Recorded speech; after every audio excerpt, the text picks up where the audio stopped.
521 Dia hanya memiliki satu saudara laki-laki. Yi Chen benar-benar tertegun dan sangat jijik dengan pemikiran itu. Saudara laki-laki. Dia hanya memiliki satu saudara laki-laki. Dia tidak akan pernah mengakui anak yang dilahirkannya. Wajah Yun Tianyu yang dingin dan angkuh muncul di benaknya. Anak itu akan menjadi satu-satunya yang akan ia akui sebagai saudaranya di kehidupan ini, tak ada yang lain. Kakek, Wan Ru, kau tidak bisa terburu-buru. Semuanya akan baik-baik saja pada akhirnya. Mu Seng segera menghiburnya, berpikir bahwa ia hanya terlalu ingin punya anak sendiri. Dia adalah wanita yang jeli dan tahu bahwa berbicara lebih jauh tentang masalah ini akan merugikan. Dia tidak ingin menimbulkan kecurigaan kakekmu. Kehamilannya harus dirahasiakan sampai ia menemukan solusi yang tepat. Jika tidak, masa depannya akan penuh kemalangan. Dia merasa mual setelah makan malam dan diam-diam pergi ke kamar mandi untuk muntah. Seorang pelayan kebetulan melihatnya sedang muntah dan menghampirinya untuk memeriksa. Nyonya muda, Anda baik-baik saja. Saya baik-baik saja. Sepertinya kamu sedang mengalami morning sickness. Wajah Mu Wanru menegang, dan dia melotot gelap ke arahnya. Mengetahui bahwa dia telah menekan nada yang salah, pelayan itu buru-buru mundur. Dia mengangkat kepalanya ke cermin kamar mandi dan melihat wajah pucat menatapnya. Kamu bisa menurunkanku di sini. Terima kasih. Yun Sishi turun dari mobil, berjalan ke sisi pengemudi, dan sambil tersenyum memberitahu Qin Zhou hal itu. Sambil memegang setir, ia menatapnya dengan cemas dan bertanya ragu-ragu, Sishi, kamu yakin baik-baik saja? Istirahatlah lebih awal begitu sampai di rumah, atau kamu tidak akan cepat pulih. Tenang saja, Tuan Qin, saya cepat pulih. Saya akan pulih setelah tidur. Ia menepuk dadanya dengan percaya diri. Tindakannya membuatnya tertawa. Baiklah kalau begitu. Aku pergi sekarang. Mobil itu melaju pelan. Dia menyaksikan mobil itu menghilang di kejauhan sebelum dia berbalik dan menuju pintu untuk masuk. Langit sudah berubah gelap saat itu. Dengan satu dorongan, pintu itu terbuka menuju sebuah rumah yang sunyi dan sunyi. Jendela dari lantai sampai ke langit-langit dibuka lebar-lebar, membiarkan angin malam yang kencang menerbangkan tirai-tirai putih bersih. Tidak ada seorang pun di rumah. Yun Yecheng pergi keluar untuk mengurus beberapa urusan, sementara Li Hanlin menelepon dan mengatakan akan mengantar Yuyu ke toko buku. Pria itu sepertinya sangat menyukai Yuyu, begitu pula sebaliknya. Sambil menaruh tasnya di atas lemari, tiba-tiba dia merasa kedinginan. Oleh karena itu, di bawah cahaya bulan samar yang masuk dari luar, dia berjalan ke jendela dan menutupnya. Secara naluriah ia dapat mencium aroma asap yang harum dari dalam ruangan yang pengap itu. Mengapa ruangan ini berbau rokok? Ayahnya telah lama berhenti merokok. Itu pasti bukan Yuyu juga.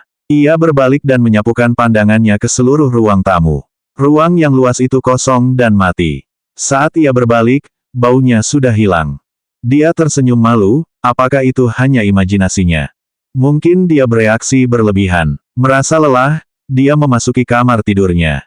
Tepat saat dia melangkah memasuki ruangan, sesosok tubuh tinggi dan gelap berlari menghampirinya. Sebelum dia sempat bereaksi, sosok itu menempel di pintu. Tubuhnya yang tinggi dan ramping dengan mudah memojokkannya. Karena khawatir, ia menatap sosok itu dengan mata terbelalak. Dengan bantuan cahaya redup dari jendela, ia menyimpulkan dari postur tubuh penyerangnya bahwa ia adalah seorang pemuda. Pria itu memiliki aroma yang familiar, lembut seperti beludru dengan sedikit bau asap. 522 menanggapi ciumannya. Pria itu memiliki aroma yang familiar, seperti beludru dengan sedikit bau asap. Karena khawatir dan marah, secara refleks dia mengayunkan tinjunya ke arah wajah pria itu. Namun, tinjunya dengan mudah diblok oleh pria itu. Pria itu sedikit mencondongkan tubuhnya dan mencengkeram bahunya erat-erat, sambil bernapas di telinganya, jangan bergerak, ini aku. Dia terkejut. Mu Yanse, bagaimana dia bisa masuk? Karisma lelaki itu yang perkasa dan maskulin tumbang dan memenjarakannya dalam kegelapan. Mengapa dia ada di sini? Pikirannya mulai berputar setelah kebingungan awal. Pembangunan di kawasan ini dipimpin olehnya. Lagi pula, bungalow ini merupakan hadiah darinya. Apakah dia punya kunci duplikat? Pikiran ini membuatnya marah. Jantungnya masih berdetak tidak teratur akibat guncangan sebelumnya. Mengapa pria ini selalu begitu egois? Pakaian mereka saling bergesekan. Melewati kain, panas dari tubuh dan napas pria itu membakar wajahnya. Entah kenapa, dia tiba-tiba teringat pada Muanru. Ketika dia melihat wanita itu sore ini dengan tanda-tanda nyata mual di pagi hari, dia dipenuhi banyak keraguan dan pikiran suram. Dia ingin sekali bertanya kepada lelaki itu tentang apa yang sedang terjadi antara dia dan Muanru. Lebih spesifiknya, apakah dia pernah menyentuh wanita itu atau wanita lainnya? Apakah dia benar-benar satu-satunya miliknya sejak awal? Pertanyaan ini tiba-tiba menjadi penting baginya. Sebelum dia bisa mengatakan sepatah kata pun, pria itu membungkuk dan menutup bibirnya dengan lembut, merampas napasnya dan kesempatan untuk menyuarakan keraguannya. Dia tidak dapat melihat keraguan dan kebingungan di wajahnya dalam kegelapan, dan dia pun tidak dapat melihat ekspresinya yang kaku dan tertekan. Itu adalah ciuman yang indah dan bertahan lama. Ia tampak ingin melahapnya, tetapi di saat yang sama, ia berhati-hati agar api yang berkobar dalam dirinya tidak berkobar. Ia bagaikan monumen yang rapuh, dan ia harus tetap bersikap lembut padanya. Bibir tipisnya menekan erat bibir tipisnya, hampir membuatnya tercekik. Ujung lidahnya dengan lembut menelusuri lekuk bibirnya, menikmati setiap momen hubungan intim ini. Kelembutannya meluluhkan hatinya saat dia berendam dalam pancuran cintanya. Suhu sedang meningkat. Perlahan-lahan, dia melonggarkan kewaspadaannya dan menanggapi ciumannya. Kemampuannya dalam berciuman tentu saja sangat mendasar. Dia menganggap wanita ini bodoh. Mereka pernah berciuman beberapa kali sebelumnya, jadi seharusnya dia sudah tercerahkan saat itu, betapapun tidak berpengalamannya dia dulu. Namun, saat lidahnya meluncur di antara giginya dan menyentuh uvulannya, dia digigitnya beberapa kali. Dia sungguh ceroboh. Meskipun tidak senang, dia tetap menganggapnya lucu dan menggemaskan seperti itu. Oleh karena itu, dia perlahan menuntun dan membimbingnya dalam pelukan hangat mereka. Mengikuti bimbingannya, dia perlahan belajar untuk merespons dengan benar. Napas mereka saling tumpang tindih sementara bibir mereka tetap bertautan. Saat mereka saling menempel erat, mereka merasakan suhu tubuh mereka meningkat pesat. Sementara itu, ia menyadari respons biologis tubuh pria itu terhadapnya dan tersipu malu. Tidak ada cara baginya untuk melawan saat dia menjepitnya ke pintu dengan tubuhnya. Ia menatap wajahnya. Tatapan genit dan jengkelnya terlihat jelas dan tak terhalang dari pandangannya di bawah sinar bulan yang redup ini. 523 seekor binatang dalam setelan jas. Ia menatap wajahnya. Tatapan genit dan jengkelnya terlihat jelas dan tak terhalang dari pandangannya di bawah cahaya bulan yang redup ini. Ia menekannya lebih erat ke pintu dan tanpa ragu mengulurkan tangannya ke bawah roknya. Jangan, dia terkejut. Kau mungkin akan kembali kapan saja. Apa yang dipikirkan pria ini? Bergantung sedekat mungkin dengan rambutnya, dia menggigit cuping telinganya yang indah sambil berbisik, "Sishi, aku menginginkanmu." Napasnya yang hangat menghangatkan kontur wajahnya. Dia memanggil namanya dengan lembut, nada suaranya yang lembut mengisyaratkan adanya pertemuan rahasia. Kedengarannya seolah-olah dia memohon padanya untuk memenuhi kebutuhannya.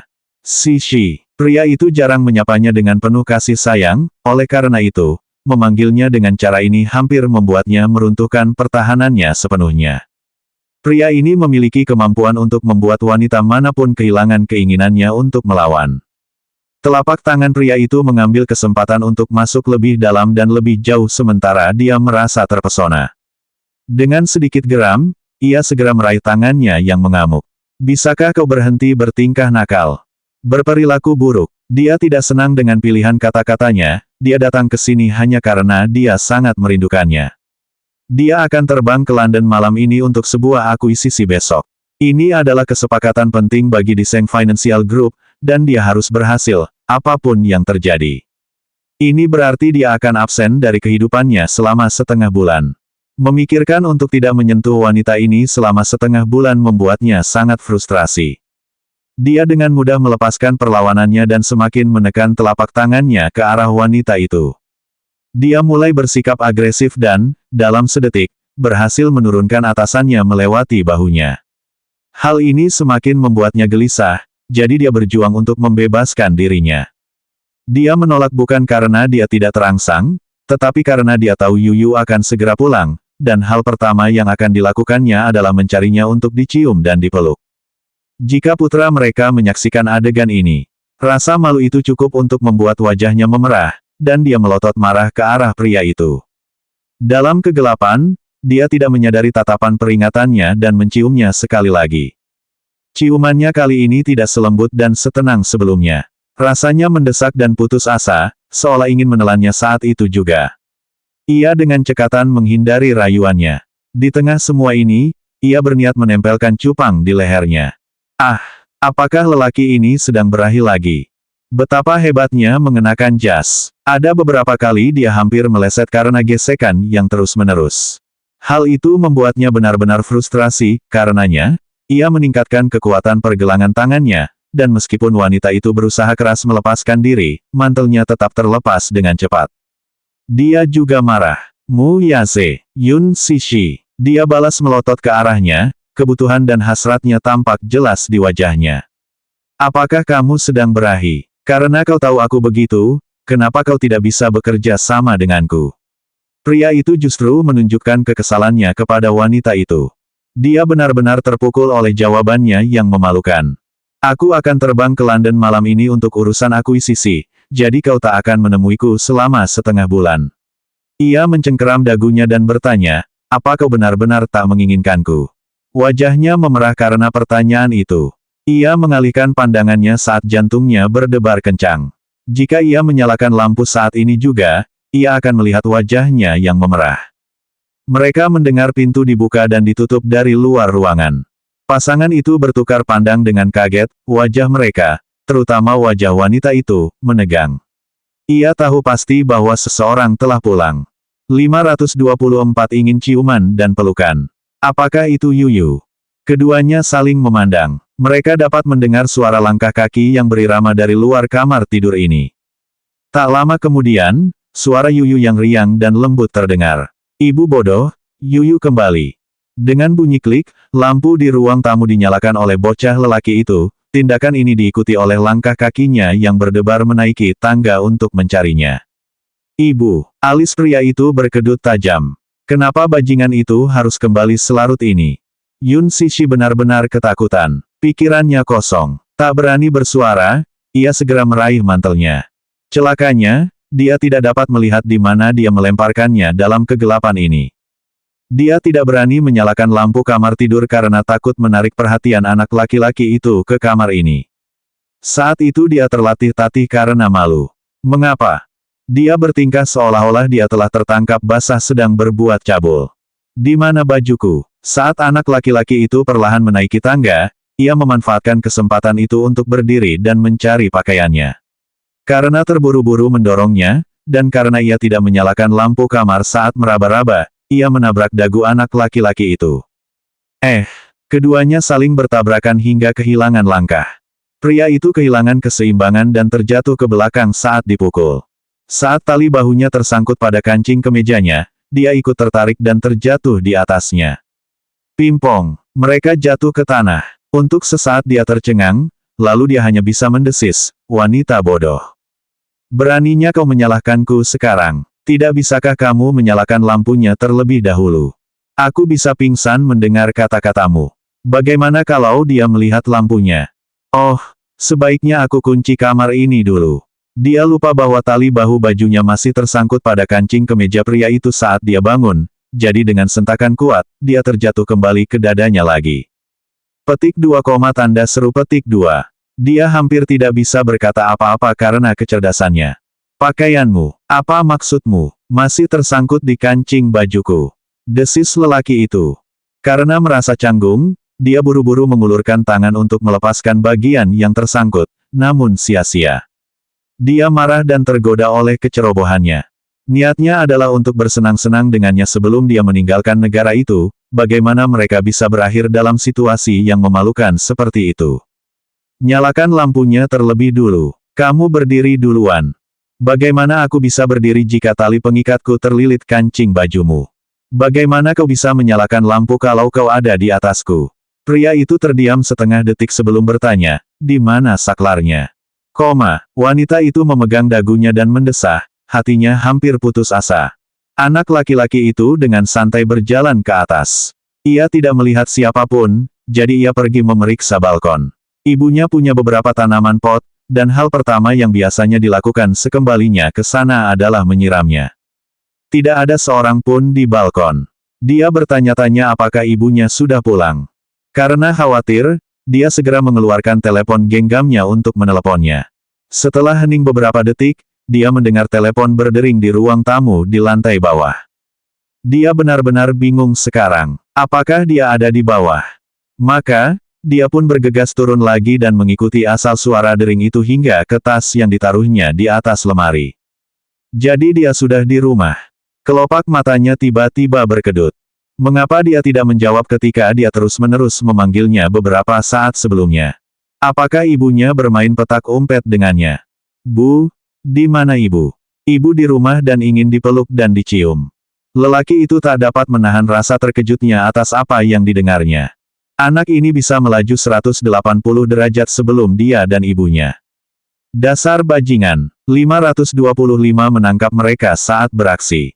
Dasar bajingan. Dia adalah anak yang sombong dan sulit didekati di hadapannya, tetapi mengapa dia menjadi anak yang penurut dan penyayang di hadapannya?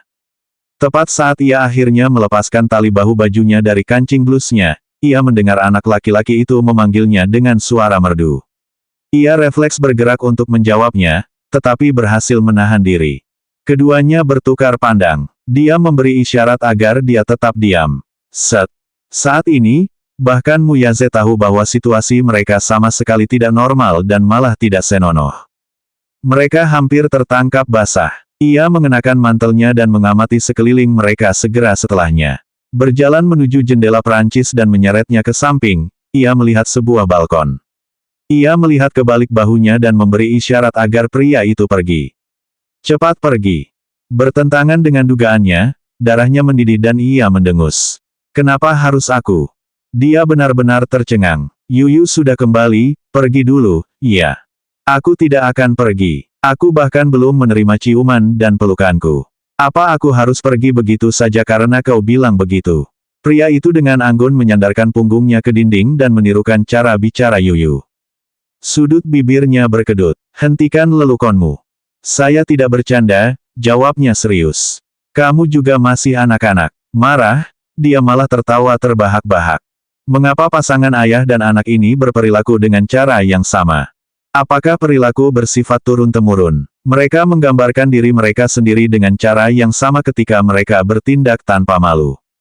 Di luar kamar tidur, Yun Tianyu melanjutkan pencariannya sambil berjalan menuju kamar mandi. Melihat lampu merembes melalui celah pintu, anak laki-laki itu berpikir bahwa ibunya mungkin lupa mematikannya setelah mencuci tangannya. Ia menduga ibunya sedang mandi di kamar mandi, jadi ia meletakkan kepalanya di samping pintu dan dengan lembut bertanya, "Bu, ibu mandi di sana?" Tak seorang pun menjawab, bahkan setelah beberapa saat. "Bu, aku masuk dulu." "Iya." Anak laki-laki itu menutup matanya sebelum dengan hati-hati memutar kenop dan memasuki kamar mandi. Ia melirik ke arah bak mandi dan mengintip melalui celah-celah jari-jarinya. Tidak ada siapa-siapa di sana. Dia menyilangkan lengannya tanda kalah dan mendengus kesal. Di mana ibu bersembunyi? Apakah dia sudah keluar? Namun, dia tidak bisa keluar tanpa teleponnya. Dia keluar dari kamar mandi dan menatap ke kamar tidurnya. Dia kebetulan melihat bayangan melintas melalui celah pintu meskipun lampu mati. Ia mengerutkan kening karena curiga. Sambil berjalan menuju kamar tidurnya, ia mengetuk pintu. "Bu, aku tahu ibu di dalam. Boleh aku masuk?" Bibirnya berkedut marah, dan dia melotot ke arah pria itu dengan penuh kebencian. Namun, yang terakhir tampak sangat santai. Tanpa gentar, ia memberi isyarat dengan jari-jarinya lalu menepuk pipinya pelan untuk memberi isyarat. Betapapun marahnya dia tidak punya pilihan selain berjalan ke arahnya. Pria itu mencengkeram lengannya dan menariknya dengan kuat hingga dia mendarat dalam pelukannya. Dia menggertakkan giginya, berdiri berjinjit, dan menangkup wajah tampannya untuk mencium bibir tipisnya. Itu adalah ciuman yang intens. Ciuman itu penuh dengan ketidaksabaran dan kegelisahan, membuatnya merasa agak kecewa karenanya. Apakah wanita ini serius mengusirnya karena putra mereka? Karena itu, dia menggigit ujung bibirnya. Ia mengerucutkan bibirnya sebagai balasan dan menahan rasa sakit yang semakin menjadi-jadi. Saat bibir mereka terlepas, ia memelototinya. Seolah ingin mencungkil matanya, ia menyelidiki dengan tatapannya. Kau puas sekarang? Melihat rasa malunya, dia menggodanya dengan tatapannya. Yuyu menyadari pintunya tidak terkunci, jadi dia buru-buru memutar gagangnya. Saat dia memasuki ruangan, semua lampu menyala. Ia mengalihkan pandangannya dengan terkejut, hanya untuk mendapati ibunya berdiri di samping tempat tidur dengan ekspresi yang tidak wajar. Dengan tangan terlipat di belakang punggung, ibunya meliriknya sambil tersenyum. Sayang, kau kembali. 526 Suatu perselingkuhan yang tidak senonoh. 1. Ia mengalihkan pandangannya dengan terkejut, hanya untuk melihat ibunya berdiri di samping tempat tidur dengan ekspresi yang tidak wajar.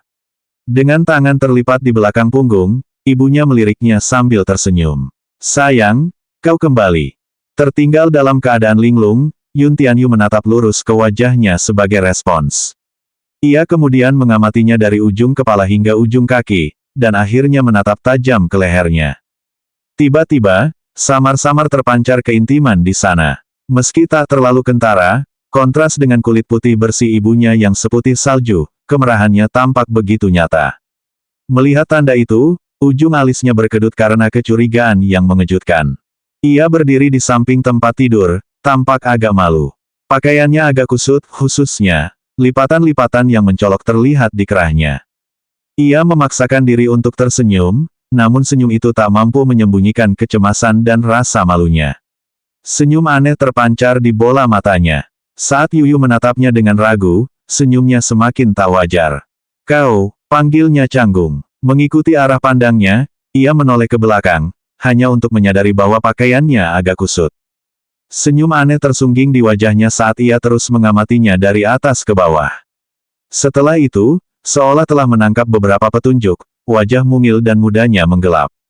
Tatapannya membuatnya merasa sangat gelisah. Keheningan yang menegangkan terjadi di seluruh ruangan saat itu juga. Dia mencoba meredakan ketegangan yang canggung ini. Yuyu, ada apa?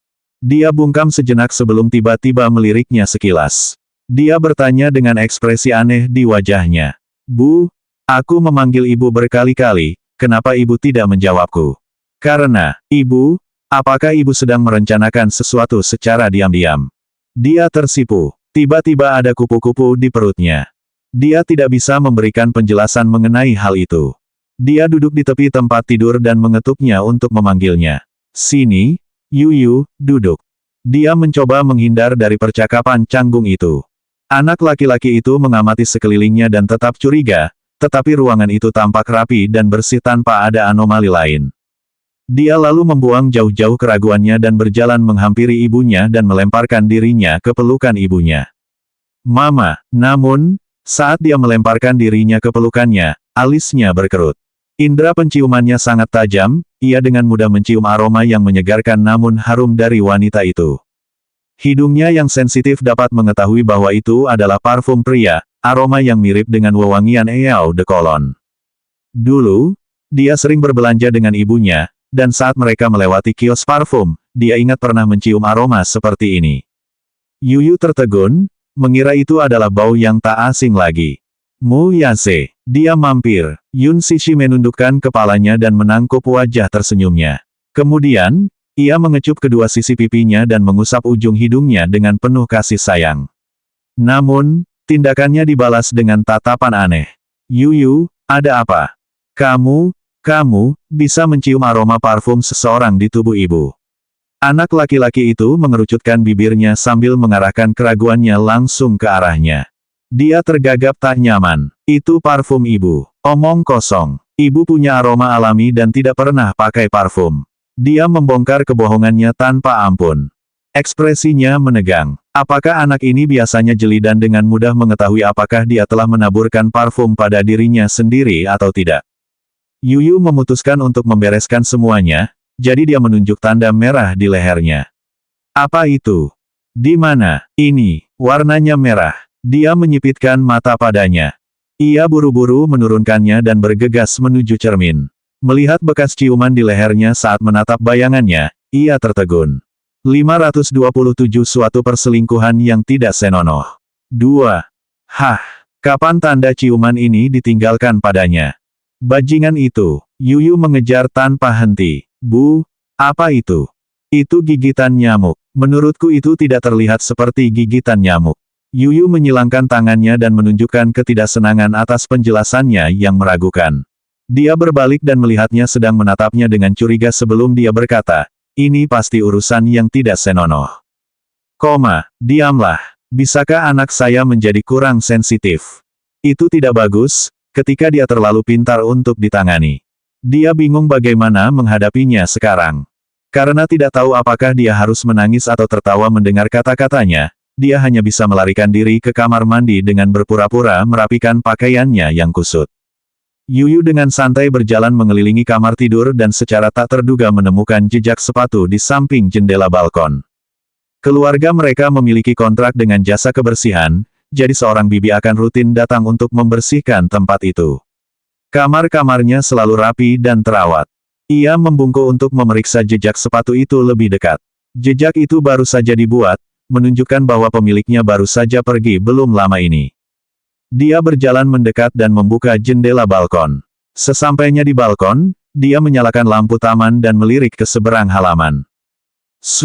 Terdengar bunyi peluit yang jelas dan nyaring. Wajah anak laki-laki itu berubah saat ia melihat ke arahnya. Di halaman, seorang pria bertubuh besar dan ramping, dengan tangan di saku, berdiri tegak di bawah naungan pohon. Siapa di sana? Mu Yaze perlahan melepaskan diri dari bayang-bayang.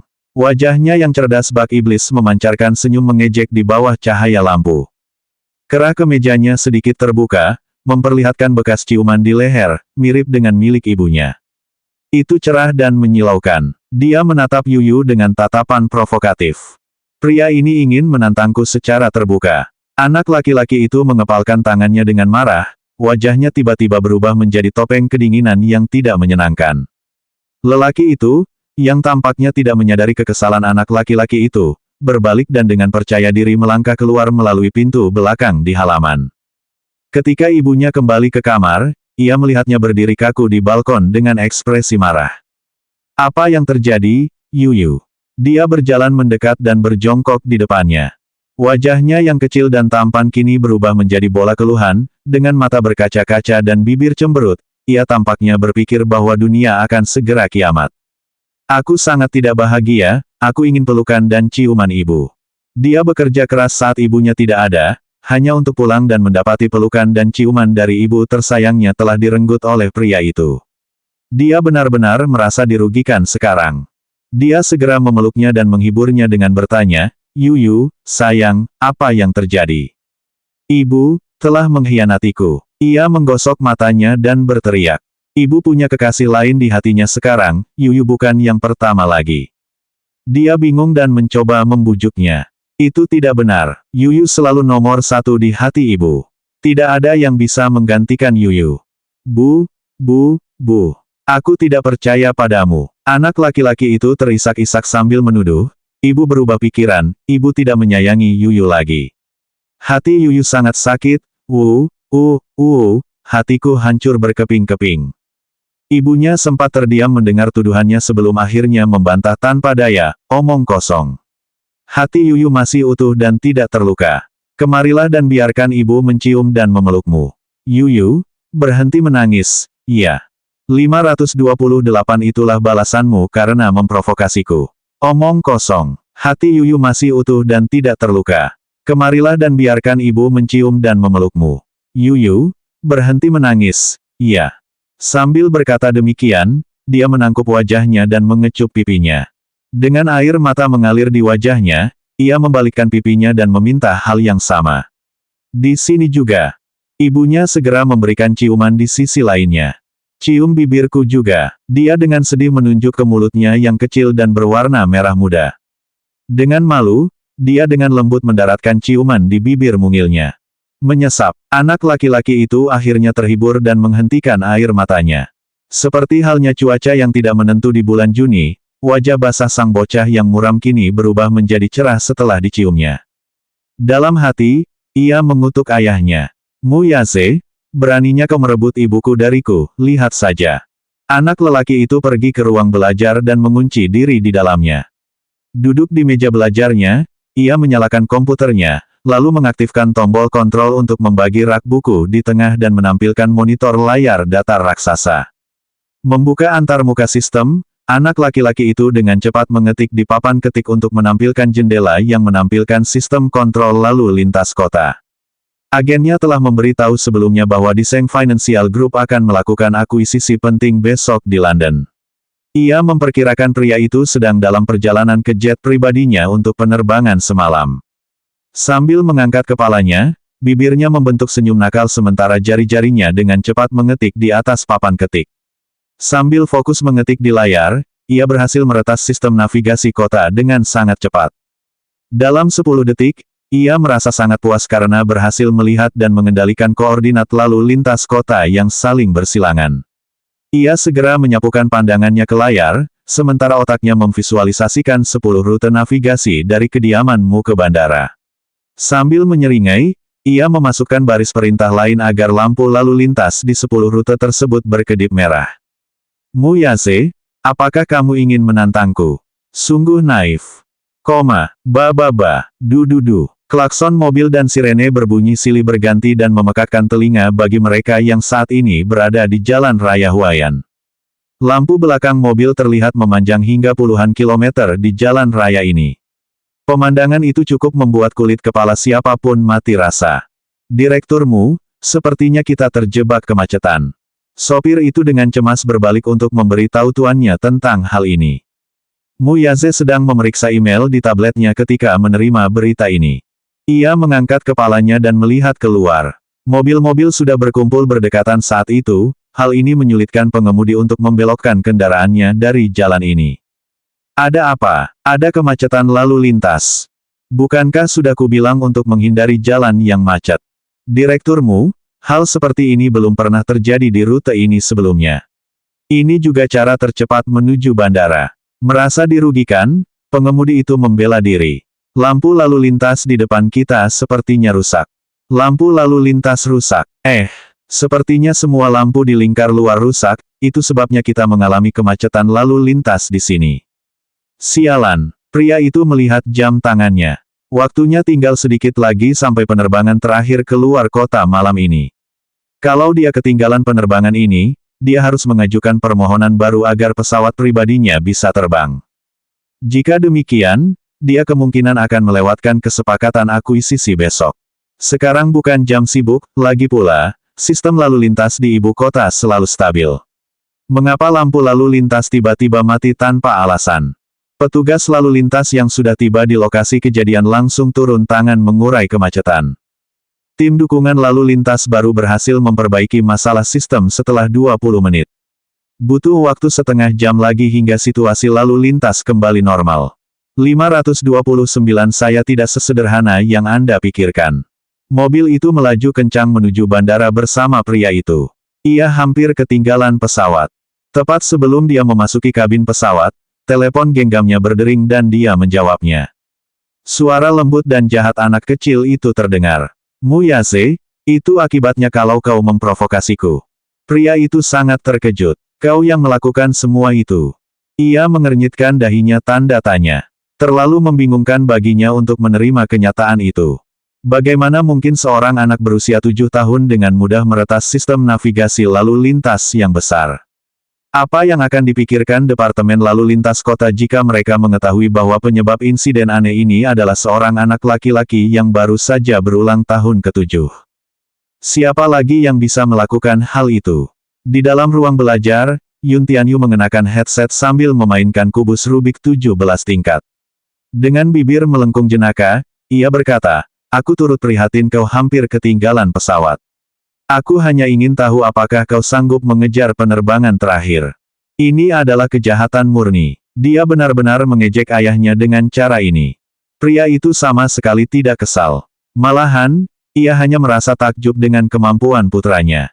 Ini adalah seorang anak laki-laki yang telah melumpuhkan sistem lalu lintas kota dalam waktu singkat, yang kemudian membutuhkan waktu 1 jam untuk mengembalikan keadaan menjadi normal.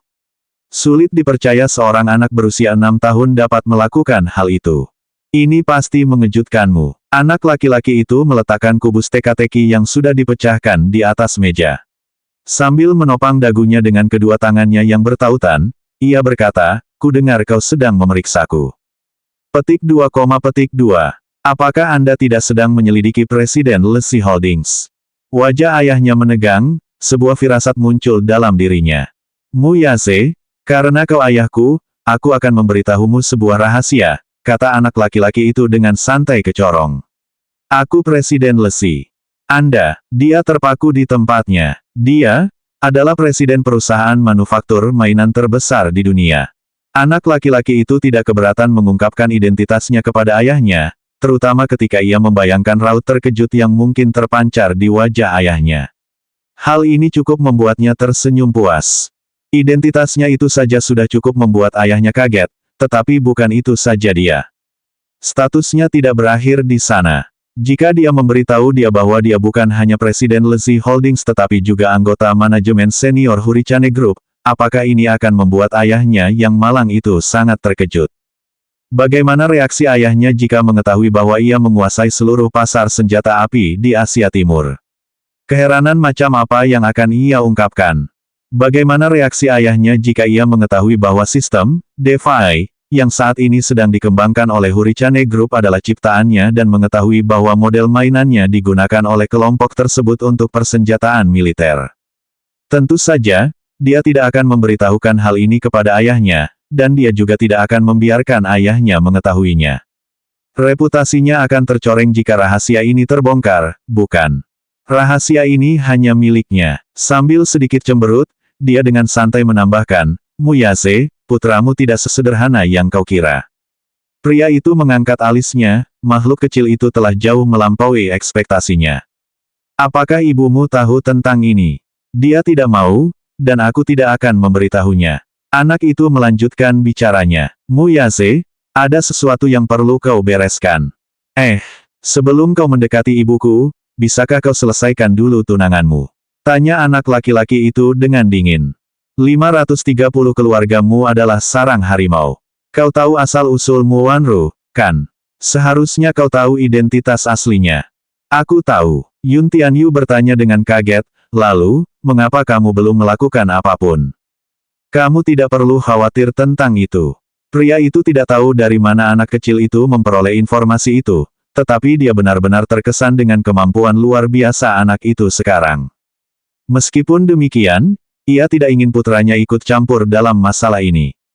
Itulah yang harus ia lakukan sebagai seorang pria, ia tentu tidak akan membiarkan putranya ikut campur. Anak laki-laki kecil itu mendengus. Aku juga tidak mau diganggu. Bagaimana jika Mu Wanru terbongkar? Dia tidak ingin ibunya kembali ke keluargamu dan menjadi simpanan mereka. Dia menganggapnya tidak mengenakan. Status, kekuasaan, kekayaan, semua yang dimilikimu memang dimilikinya. Lagi pula, kembali ke keluargamu mungkin bukan hal yang baik. Dia telah melihat Grandmastermu dan tidak menyukainya sejak awal. Dari kerumitan yang terlihat di mata pria itu, Mu Seng ini bukanlah karakter yang sederhana. Nalurinya mengatakan bahwa ibunya akan menghadapi masalah berbahaya jika dia kembali ke keluargamu. Ketika Li Hanlin menyelidiki latar belakang Mu Wanru, ia menemukan sesuatu yang lain, yaitu tentang kecelakaan mobil yang melibatkan ibunya yang saat itu berusia 9 tahun. Kecelakaan itu sungguh mengerikan. Dari 3 penumpang mobil, 1 orang meninggal dunia, 1 orang luka-luka, dan 1 orang lagi hilang tanpa jejak. Ibu Yun Sishi tampaknya meninggal dalam kecelakaan mobil yang mengerikan itu. Menelusuri sejarahnya, agen itu mengetahui bahwa ini bukanlah kecelakaan biasa seperti yang terlihat di permukaan. Mu Seng sangat memanjakan putri angkatnya, Mu Qingcheng, di masa-masa awalnya. Keluargamu memiliki sepotong batu giok, pusaka keluarga, yang diwariskan turun-temurun hanya kepada keturunan laki-laki. Mu Liancheng adalah pewaris tunggal dan sejati keluargamu saat itu, tetapi lelaki tua itu memilih untuk memberinya token giok. Isyarat ini menandakan betapa pentingnya Mu Liancheng baginya. Kemudian, wanita itu jatuh cinta pada seorang penyelundup dan menjadi ibu di luar nikah. Pria tua itu sangat marah hingga memaksanya untuk menggugurkan kandungannya. Wanita itu menolak dan kemudian meninggalkan keluargamu. Ia menghilang tanpa jejak dan kemudian tidak dapat dilacak.